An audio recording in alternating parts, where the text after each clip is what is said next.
মুহূর্তে বেবি জন সিনেমার একটা নতুন গান, সেটা নিয়ে আপনাদের সামনে কিছু রিয়াকশন দেব। গানটি হচ্ছে নায়ন মাটাক্কা।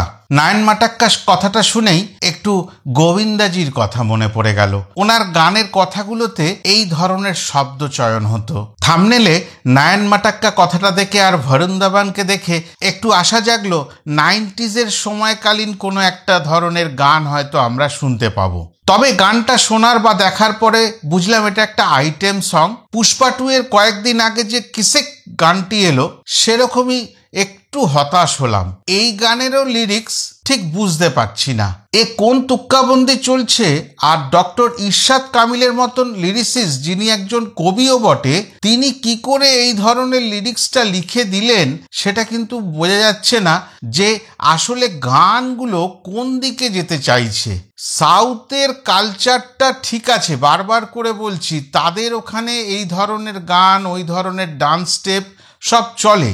এখন ধরে ধরে যদি মুম্বাই ইন্ডাস্ট্রিও ওই পথেই প্রত্যেকে চলতে চায়, কেননা দেখাই যাচ্ছে যে সবাই চাইছে সাউথের প্রডিউসার ডিরেক্টরকে ধরে এনে, কোরিওগ্রাফারকে ধরে এনে ওই ধরনের সিনেমা করার একটা প্রবণতা মুম্বাই ইন্ডাস্ট্রিতে চলে এসছে। এটাই যদি ভবিষ্যৎ হয় তাহলে মুম্বাই ইন্ডাস্ট্রি বা যে কোনো ইন্ডাস্ট্রিকে বন্ধ করে টোটালটা শিফট করে সাউথে চলে গেলে আমার মনে হয় বেটার হবে। কেননা এই গানটি বা এই সিনেমাটির ক্ষেত্রে বলছি, বেবি জন প্রডিউসার, ডিরেক্টর, অ্যাক্ট্রেস, কোরিওগ্রাফার প্রত্যেকেই সাউথের। শুধুমাত্র পড়ে রইল ওই লিরিসিস্ট আর বরুণ ধাবান। এই দুজন পড়েছে এই চালাকাটের মধ্যে যে চিপায় পড়ে, এই সেই পরিস্থিতি হয়েছে এই গানটার ক্ষেত্রে অন্তত। কেননা সিনেমা তো এখনো আমরা কেউই দেখিনি। তবে এই বরুণ ধাবানের নাচের স্টেপে অনেকগুলো জায়গায় মনে হচ্ছিল যে ভিজয় থালাপতিকে দেখতে পাচ্ছি, আর এক্সপ্রেশনে অনেক জায়গায় মনে হচ্ছে গোবিন্দাজিকে খুঁজে পাচ্ছি। এইটা ভালো লাগার বিষয়। বরুণ আর কীর্তি সুরেশের যে কেমিস্ট্রি সেটা চোখে পড়ার মতো।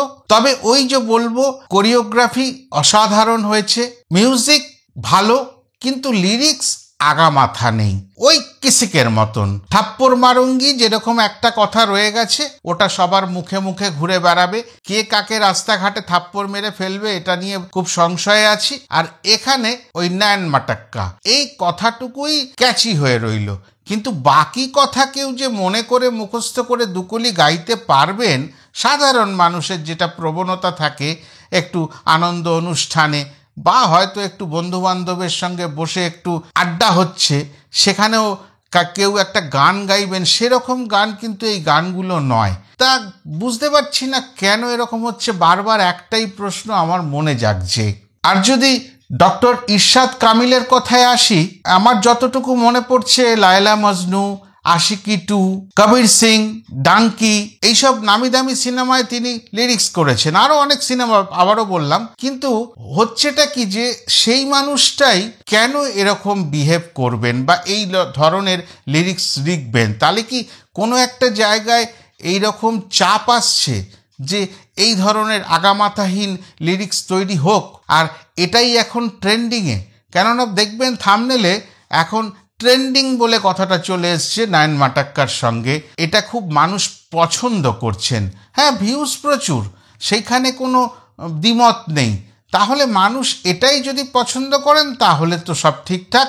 আমি বা আমার মতন কেউ পর্যালোচক যদি এই নিয়ে অন্যান্যভাবে সমালোচনা করেন, সেটা বৃথাই যাবে। দিলজিতের কণ্ঠে গানটি শুনতে পাচ্ছি, তাকে ছবিতেও দেখতে পাচ্ছি, গানের মধ্যে তাকে দেখা যাচ্ছে, কিন্তু ধী মানে নারী কণ্ঠ, সেটা ঠিক আমার কাছে ভালো লাগার কাজ করলো না। অনেক আছে ইন্ডাস্ট্রিতে যাদেরকে দিয়ে এই গানটি গাওয়ানো যেত, কেন যেন এই গানটার সঙ্গে ঠিক গেল না তার টোনাল টেক্সচারটা। থামানেসের মিউজিক বরাবরই ভালো হয়, সেইখানে তার মিউজিক নিয়ে কিছু বলার নেই, বড্ড ক্যাচি হয়েছে। সেটা আগেও বলেছি, আবারও বললাম। পারকাশনের শিবমানির কথা যদি বলা যায়, তার ছোঁয়া কিন্তু পেলাম। যখন ডেসক্রিপশনে দেখলাম যে দেখি তো এই ধরনের গানে তো উনি থাকেন, তার নামটি কিন্তু দেখে ফেললাম। সেটা একটা ভালো লাগা কাজ করে, কেননা সাউথের গান বা যে কোনো এই ধরনের আইটেম সঙ্গে বা অনেক ভালো ভালো গানেও ওনার ছোঁয়া থেকে গেছে, যেটা অনবদ্য। বরুণ আর কীর্তির অ্যাপ্রোচগুলো বড্ড ভালো লেগেছে। ডান্স স্টেপ যেগুলো কোরিওগ্রাফার দিয়েছেন সেগুলো ভালো করে এক্সিকিউট করেছেন। আর সবথেকে বড় কথা, সেট, কস্টিউম, কালার, বিশেষ করে এই ভাইব্রেন্ট কালার দিয়ে বেশ অন্য রকম লাগছে। আর সেটে যে রিকুইজিশনগুলো প্লেস করা হয়েছে সেগুলো কিন্তু প্রত্যেকটা যেন মনে হচ্ছে উপাদেয়, প্রয়োজন আছে।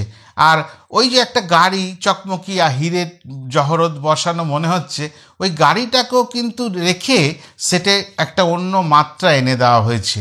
আর যেটা একটা লিমিটেশনস দেখলাম, যেটা আমার অন্য গানের সঙ্গে ফারাক করে দিল, যে সাইড ডান্সারের যে পরিমাণ, একটা হিউজ সাইড ডান্সার, মানে শয়ে শয়ে সাইড ডান্সার নিয়ে যে একটা নাচের কোরিওগ্রাফ করা হয়, সেটা কিন্তু না বড় ক্লামজি লাগে। সেটটা বড়, সাইড ডান্সারের সংখ্যা একেবারে পরিমিত, সেটা কিন্তু ভালো লাগে। কিন্তু কেননা একেবারে গিঞ্জি হলে না সেই জায়গাটা ফুটে ওঠে না বলে আমার ধারণা। আলোর ব্যবহারও কিন্তু চোখে পড়ার মতন। অনেকগুলো সেটকে চেঞ্জ করে করে, আর বিশেষ করে এডিটের সময় বিভিন্নভাবে এত ছোট ছোট করে কেটে নেওয়া হয়েছে, সেই কাটগুলো কিন্তু চোখে পড়ছে ওই আলো আর সেটের ডিজাইনের জন্য। এইটা কিন্তু ভালো লাগার বিষয়। আপনারা যারা দেখবেন যত্ন করে এই কাজটাকে এক্সিকিউট করা হয়েছে। লিরিক্সের প্রশ্ন ছাড়া বাকি গানটা নিয়ে যদি আলোচনা করা যায়, তাহলে ওই গত দিনের পুষ্পা 2 এর যে কিসেক গানটা, সেই গানটার তুলনায় এই গানটা তবুও খানিকটা ঠিকঠাক। এতটুকুই ছিল ভিডিওটা। আশা করি আপনাদের প্রত্যেকেরই ভালো লাগলো। যাদের ভালো লাগলো তারা লাইক, কমেন্ট, শেয়ার করবেন। আর যারা এখনও আমার চ্যানেলটিকে সাবস্ক্রাইব করেননি, দয়া করে সাবস্ক্রাইব করে নেবেন। আবার নতুন কোনো সময় নতুন কোনো ভিডিও নিয়ে আপনাদের সামনে চলে আসব। সবাই ভালো থাকবেন। নমস্কার।